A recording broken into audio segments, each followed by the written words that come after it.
So PBO is here with a man who needs little introduction, Sir Chay Blyth, who was the first man to sail non-stop solo around the world in the wrong direction.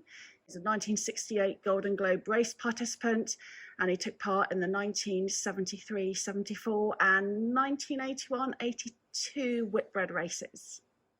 Sir Chay, so first of all, can you tell me what it was about the Whitbread that inspired you to take part initially? Well, first thing was it was the first time they're going to be around the world yacht race, crewed yacht race. And if you're a sort of adventurous guy, and my background certainly points me in that direction, then you really would want to be part of it. And so that was my aim, to be part of it. And I was lucky enough to meet a chap called Jack Hayward, Sir Jack Hayward now, but and he used to do all sorts of philanthropic things for Britain, and the idea of having a yacht from Britain called Great Britain too was appealing to him, so that was very fortunate for me. And of course the boat was Great Britain 2, and you won 2 legs during the race on that boat, if my memory's right. How did you kind of pull together the crew, and how did you train for the race? Well, actually, on winning the legs, there was 11 trophies, and we won 9 of them. He pulled the crew together, but a bit of a logistic thing, because then in sort of patronage and sponsorship, you got the boat, but the rest of the ancillary stuff, such as clothing, charts, your navigation stuff, all that, you had to bear the cost of it. So what I did was to ask the parachute regiment, get some guys who could come and crew for me, and I would train them, and that's what happened. We put it up on battalion order, brigade orders, and I got about 200 applicants, and so trying to whittle that down to a manageable number is quite difficult, I can tell you, but I did that, and so I a crew of paratroopers who were taught how to sail and go on the boat. It was really good. And how did you keep morale up during the race? Well, I think morale with paras is quite easy because they're just very motivated sort of guys. And the fact that they're in a hostile environment is even better for them because that's what they're trained for and that's what they do. But the racing was a bit of a problem. On the first leg, we came third. Adventure, which is 55 feet, beat us into Cape Town.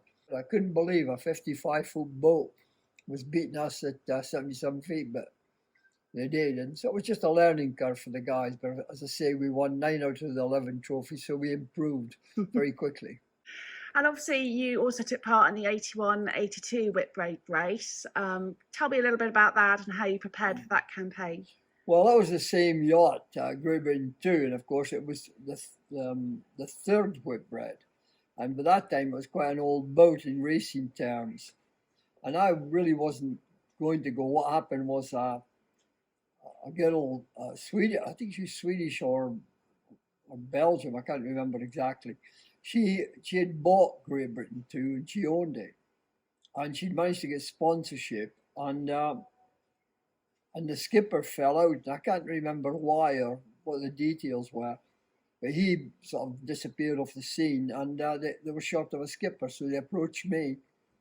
And after a long negotiation, we eventually agreed a deal. And so I went on them. So it was quite a slow boat. We were the first British boat back, but in racing terms at that time, it was quite slow because time had moved on and, boats were faster. What do you think of kind of modern around the world yacht races today? Well, I'm always amazed with the Volvo, which of course now is finished, but we saw the pictures of the Volvo. They seemed to be more under the water than they were on top of the water. I mean, they went at amazing speeds. I think, I don't know how they got away with all of that because the what do you call it? When we ran the challenge business, when I run the challenge business for the round the world trips, the Coast Guard were quite stern on what we could and couldn't do. But the Volvo people seemed to get away with it quite easily. They were very fast and very powerful racing going on there. So going back to your to the very start of your kind of ocean adventures, you rowed across the Atlantic with John Ridgway. Describe to me how that campaign came about, how you decided to even do that challenge. Well, again, I was in the Pirates. I was a sergeant in the Pirates. John Ridgway was actually a captain in the Pirates, and I'd been his platoon sergeant at one stage. Two chaps called Johnson and Hoare had come up with the idea of rowing across the Atlantic. It was actually rowed in 1896. Two Norwegian fishermen called Samuelson and Harbo. So these two chaps came up with the idea, and we just thought it'd be a great idea to race them. It was really John's idea to race them, but he couldn't get anyone to go with him. Nobody from the Pirates wanted to go, which is a bit unusual given they're all adventurers themselves. And so because I'd known John, I thought it was quite a good idea to go, so I volunteered, and there we were. We're going to race these two chaps. Unfortunately, they died out there. They were lost at sea, I'm afraid. And what were the kind of high points for you and low points of that trip across the Atlantic rowing? There must have been quite a few. It must have been tough. Well, it was. I'd never been to sea before. This was my first trip. I'd never actually been to sea before, and so you couldn't even row. But it's not a difficult exercise, is it? I mean, when you got 3,000 miles of ocean, you've got plenty of time to practice. So it wasn't so bad. But the high points were arrival, of course. That was to get in, and we landed in the Aran Islands in a full gale. So I'm very lucky, really, because full gale when you're trying to land in a rowing boat is a bit tricky. Reporters who'd rushed from Cornwall, where the paratroopers had expected to land. John, how does it feel to set foot on dry land? It's wonderful, I can tell you, yes, it really is. You wonderful. call this a chance in 1,000. Are you surprised to be alive? No, I don't think we're very glad to be alive. The bad point was we had a hurricane called Hurricane Alma, which we had to go through. And lucky enough, our boat didn't capsize. We thought it was going to quite a few times, but that lasted about 36 hours. By the time it built up, then we had the main part of it, and then it started to go down. And of course, we couldn't really do anything other than pump out and try and keep the water as much, because we had no cabins at all. We slept out in the open. The two end of the boat was filled with expanded polystyrene, and we had our water low down under false floorboards. And the idea being that if the boat capsized, the weight would be high up and the buoyancy low down, so it'd self-right. Fortunately, it was never put to the test. And how easy was it to spend time with then Captain John Ridgway in such a confined space? Did you get on? Well, yes, we did get on. In some ways, the military element of it helped a lot, because John was a captain. He was used to giving orders, and also he'd been educated at the Nautical College of Pangbourne, which, of course, was a place where you'd go if you were going to go into the Merchant Navy or something like that, which he had ideas from, but didn't actually go into the Merchant Navy. And so he knew something about the sea, whereas I knew nothing about the sea, and I was a sergeant, and I was used to taking orders. So that military background helped quite a lot. Well, it seemed to work okay. And then obviously following your row across the Atlantic, you then went on to enter the 1968-69 Golden Globe race. Well, I didn't enter it because there were no such thing as a race. It was just who was ever going to be first. It was peculiar because we all started from different places and stuff, and then the Times popped up and said it's a race. What their meaning was, it's a race for the first person to finish. I was at a huge disadvantage because I knew nothing about sailing or navigation, and I couldn't sail. So when I got clear of the Needles, I was guided out from the handle with a boat in front of me, and I just followed the boat. And when I got down to the fairway buoy by the Needles, they turned back, and I just kept on going. And I headed for Madeira. I had to check that I could navigate, and when I got to Madeira, and I saw it was at night time when I made the lighthouse, and I could tell you it was a huge relief to find out where I was, and having done it by sextant. Then of course it was all right after that. I mean, most people would kind of question why you would even attempt it if you couldn't even sail? Well, I mean, you know, that's the way you have to go. I mean, you have to go back to your heritage, which is all about adventure and stuff. In the parish, I mean, you're trained for it. And you quite like the adventure. It's great. I mean, I guess adventure has just been that thing throughout your entire life. Yes, I'm afraid it has, because we haven't done just adventure, just sailing or rowing. I mean, we've been up to all sorts of things.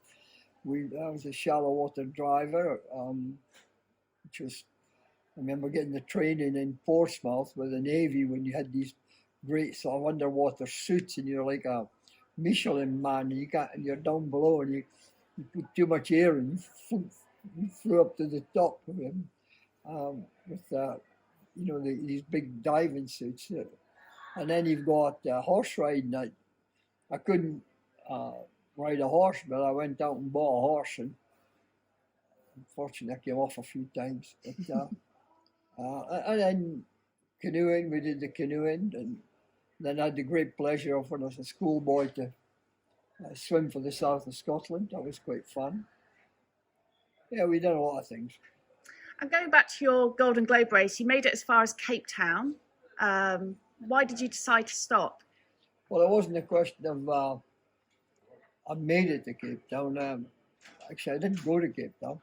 Had an HF radio on board, and the petrol for the generator was stored in the keel, and unfortunately it got contaminated with salt water, so it was no good. So that meant you couldn't report back. I ran out of battery power, so there was no battery on board. I was going along with no navigation lights or anything. And I went via Tristan da Cunha so that I could leave a message there to some. Luckily enough, there was a ship there, and I hailed to them that could they report my position, because obviously my wife and other friends would be worried about me not hearing. But then I got the message that I couldn't use the radio. Nothing wrong with the radio, just hadn't got the battery power. And then we found that the boat, which had bilge keel, didn't track very well in the big seas down in the roaring 40s. So they had 3 servo blades and they all broke, which meant you got no self-steering gear at all. And when it was trying to go down the waves, it just wouldn't track. And so I pulled into East London first of all, to get more servo blades. But then when I went back out again, the servo blades just broke straight away. So I turned around and went back into Port Elizabeth, and my wife flew out and eventually we sailed back. And just a few years later, you decided to set off again, and this time to circumnavigate against the prevailing winds and currents. Why did you decide to do that challenge? I think it was 9 who set off to try and sail around the world non-stop. It was pretty obvious, and we just to sail around with one stop. It was pretty obvious. All they needed was more water, more food, and you can just do it non-stop. It wasn't science at all, rocket science rather. So Robin Upshaw's having done the trip, it was pretty obvious. I thought someone would go the opposite way, but that's how naive I was. I had no idea how difficult it was. It's like chalk and cheese, and there is thousands of people, thousands, who sail around the world, not the wrong way. Well, they did call it the wrong way, to go with the prevailing winds and the currents, but then if you turn it around and go against them, of course, you increase the wind speed, the boat's at an angle all the time because you're bashing into the waves. The whole dynamics changed completely, but of course I didn't know that. And I just thought it'd be a good idea to go the opposite way and become the first man to do that. And I was very lucky to get sponsorship from British Steel, and away we went. And did you make modifications to your sailing tactics as soon as you realised that it was going to be more difficult than you thought? Well, when we decided to, I say we because there's always a team behind you. When a chap from Portland called Neville Wood, unfortunately he's dead now, he was the guy who really helped me a lot, and he then explained about the difference and so on.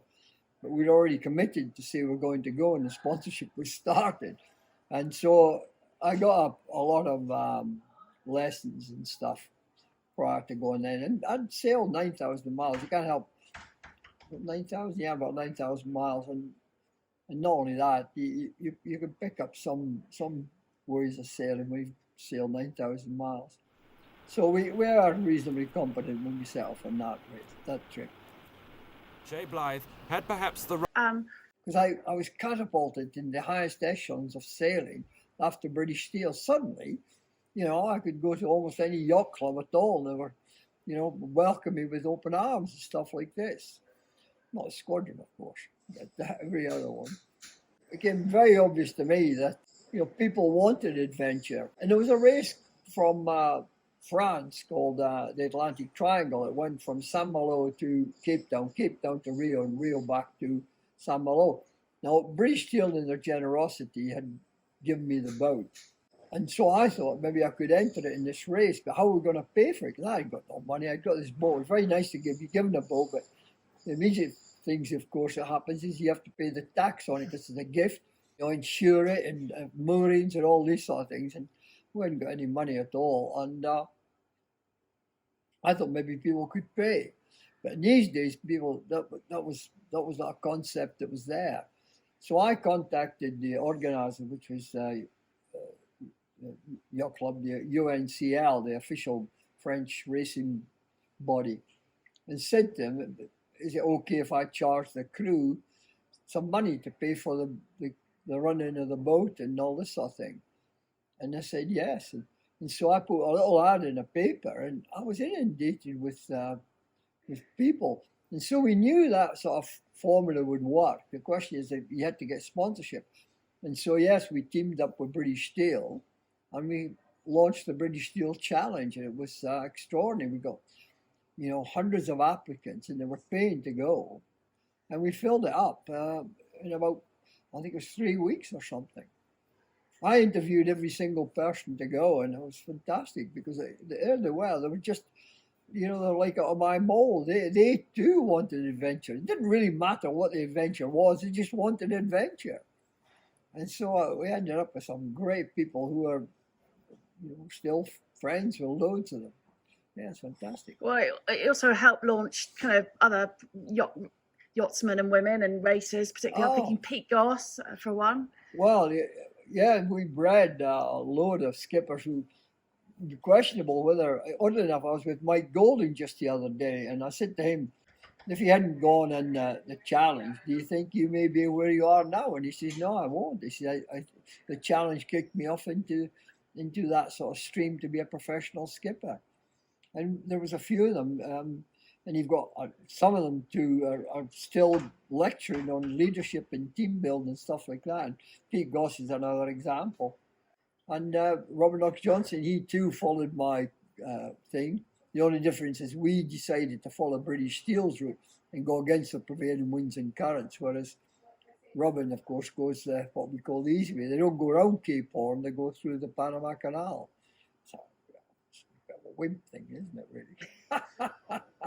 Well, it's funny because I was writing an obituary about Bill Pinkney the other day, and it was actually originally Bill Pinkney was planning to circumnavigate and was planning to go through the Panama Canal and the Suez Canal. And when he met Sir Robin, Robin told him, don't do it the wimpy way, do it the man's way. Don't do the little boy's way, do it the man's way and go round Cape Horn. Well, there's a reason for that too, because it wouldn't have been recognised as a complete circumnavigation. To do a complete circumnavigation, you've got to cross the equator twice, and you've got there's latitudes set where you've got to get above and beyond it. So after the British Steel Challenge, you then went on to help Dee Kafari with her campaign to be the first woman to do exactly what you did in 1971. Well, I got Dee Kafari her sponsorship, and she quite happily acknowledges that. And I was the guy who convinced her she could do it. She was in Cape Town and on one of our races, and I took her aside. We went for a cup of coffee, and I said, "Look, you should really think about doing this." I said, "You've got all the attributes, and you could do it." I said, and I said, "You want to think about it?" So after she landed back after that leg back, she came up to me. She said, "Yeah, I'd like to give it a go." So we then started looking for sponsorship, and we were very lucky to get the sponsorship. Yeah, it was great. And you also played a role in helping Naomi James as well in her campaign to sail around the world. Yes, alcohol had a lot to do with that. I'd entered Gribbon 2 to sail in the second whitbread with paying guests on the model I'd created with the Atlantic Triangle race. And because again, there was no rules about that in the round the world yacht race. And Naomi wanted to sail around the world solo, single-handed, and but she couldn't get a sponsor at all. And we had a party for the crew of Gribbon 2. We were going to go on the boat with Rob James, the skipper, having paid the money and stuff. And at the party, there was a guy on board who was called Quentin Wallop, who owned, he's now Lord Portsmouth or Lord Limited, I can't remember, or both maybe. And they owned a lot of the land and stuff at the Wallops, Quentin Wallop. And he was going on the race. And so we're having a party there, and I was starting talking to him, and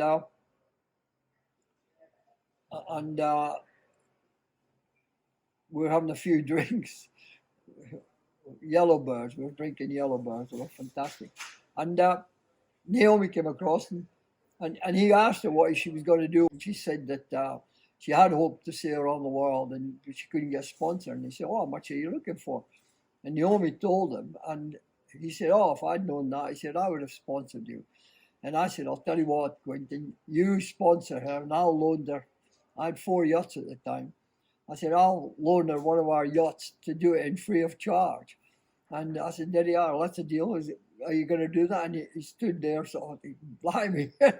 And he suddenly, as a gentleman, he said, "All right." And we shook hands, and that was that. And sure enough, the following morning, Naomi and I got together. We started working immediately on getting her ready. And she went on a boat called Spirit of Cutty Sark, which Les Williams had raced in the Transatlantic, sponsored by Cutty Sark. And of course, she got sponsorship too from the Daily Express, and it was called changed to Express Crusader. And you obviously had a long relationship with the late Rob James. Yes, actually, he's a great guy. Fantastic. He and I did a lot of sailing together. We won the 200 Transatlantic race. We won the Round Britain race. We were second in the Round the Island race. Yeah, we had a lot of fun, a really good guy. What kind of sailor was he? He was fantastic. He was a great navigator, and he was very good in light winds, where I was better in heavy winds. And so the combination worked really well. I used to get frustrated as hell in light winds, but he had the patience to, trim and trim.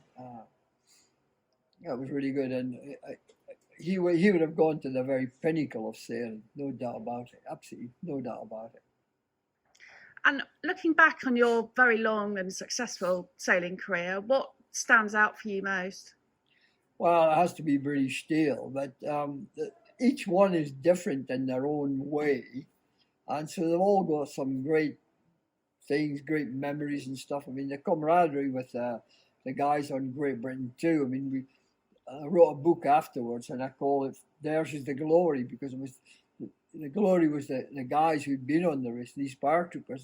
They'd done such a fantastic job coming along. You just think about it. They came along they knew how to shoot people. That was what they're good at. But they were going to be thrown into the very couth world, the opposite of uncouth, of sailing. I mean, we actually ran a course on couth when we were doing our training program. I took them up. I had a little cottage in Scotland. I was up there for about 4 weeks. They didn't know then, but I knew the first thing they were going to do was the launch of the boat, which is going to be done by Princess Anne. So they're going straight in, like bang, straight in. And of course, I'd gone through that same experience. After British Steel, I had to learn about proper etiquette and stuff like this. They were just great guys. What for you is your legacy? I'd like to think I've helped people to sail and get adventure and stuff. particularly the youngsters, because it's very difficult when, some of them are quite lucky and some of them have got, friends who can fund them and do them. We also started the rowing race. I was the guy who started all these rowing races. We ran the first 4 rowing races via the Challenge umbrella, and we launched that, and we got about 40 entrants, whittled down to about 20, I think, or something. But there we were, and I chose the course, which was from the Canaries across to the Caribbean there. And the reason for that was it was reasonably a lot safer, because you're in trade winds and it was okay water, whereas to go from the North America, somewhere like Cape Cod or New York or Boston or somewhere, across, it's a different kettle of fish altogether. But people are doing it quite happily. So the road race, and the other one we did was the Virgin Atlantic Challenge, but of course there wasn't a lot of expertise there, because he just got in this rather splendid boat with Richard Branson, and he just put the thing on full power and he went across. Unfortunately, the first attempt, the boat sank. We're not quite sure if we hit something or indeed something happened to the aluminium, and it sank. But the second one was successful. Out of all the things that you've done, which is your favourite? The beauty about racing is there's great parties beforehand. There's great parties afterwards. It's a bit in between we don't like. So you have all these fantastic parties. Yeah, it's difficult. They're all good. Sir Chay Blyth, thank you very much. Thank you very much.